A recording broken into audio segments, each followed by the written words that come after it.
here's what I would say. I think that end of that game showed the difference between having Nick Nurse and having Doc Rivers. Oh, my God, yes. Those two out-of-bounds plays, Doc never comes up with. So, number one, gives Ricky a chance to play at the start of the fourth quarter. They need something different. They need a change of energy. It's second half of a back-to-back.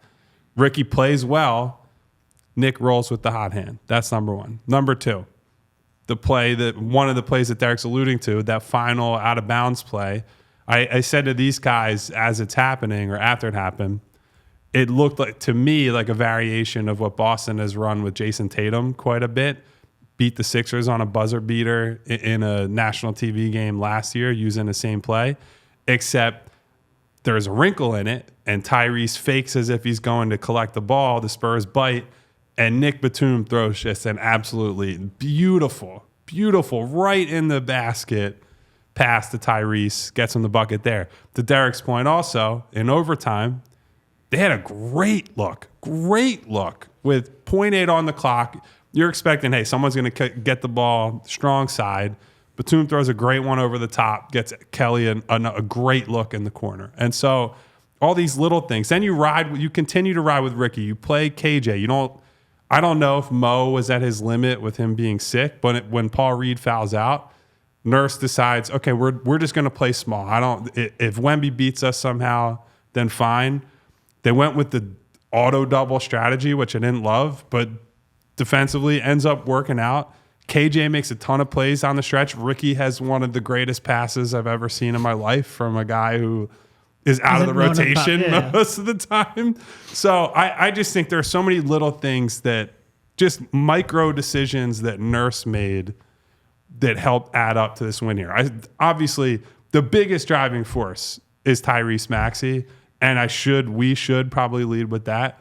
But I don't think they win that game with Doc Rivers or a worse coach than Nurse. I'll say that.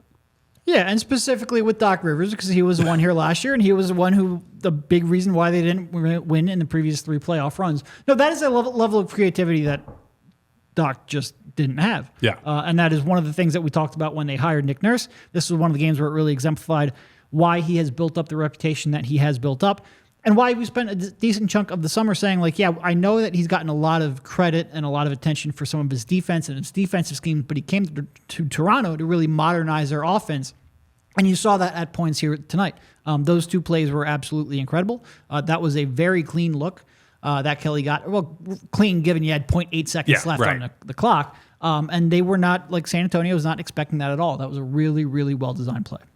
And it's funny because as you guys both start with that, this is why you play the game, because we're sitting there and things look really bleak. That second quarter by the San Antonio Spurs flipped the game on his head. Mm-hmm. We thought the game was pretty much, it was a wrap.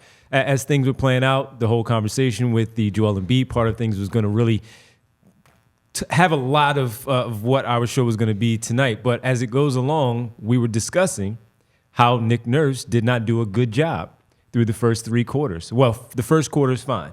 But from second to third and somewhat there in that fourth, how Nick Nurse had not done his best job coaching this game. With Jeff Doughton, yes, you needed someone as a ball handler with no Kyle Lowry available tonight. Sure, you go with your point guard to give him some minutes there. But then you also saw spots where the energy was just so high for the San Antonio Spurs, and it was lacking on the Sixers side. Insert Ricky in the latter part of that fourth quarter, and then certainly keeping him in there and sticking with the hot hand, if you will, in that overtime, in the double overtime session to help close things out.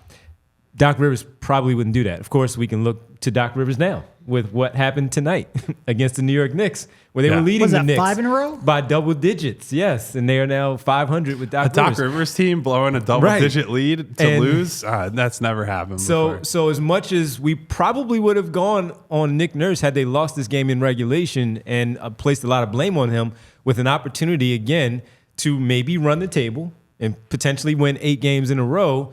Forget about the Embiid part. It's just more of what you had going on in this game initially. Starting off well, looking like you were going to maybe not blow this team out, but win a close game on the road with Maxey and Oubre playing well, getting some support from the others. And then it flipped again. Then it flipped again. And that's why you have these extra minutes until the game is actually over to really talk about what happened in it, and that's where you give Nick Nurse credit. We all silly like the mayor.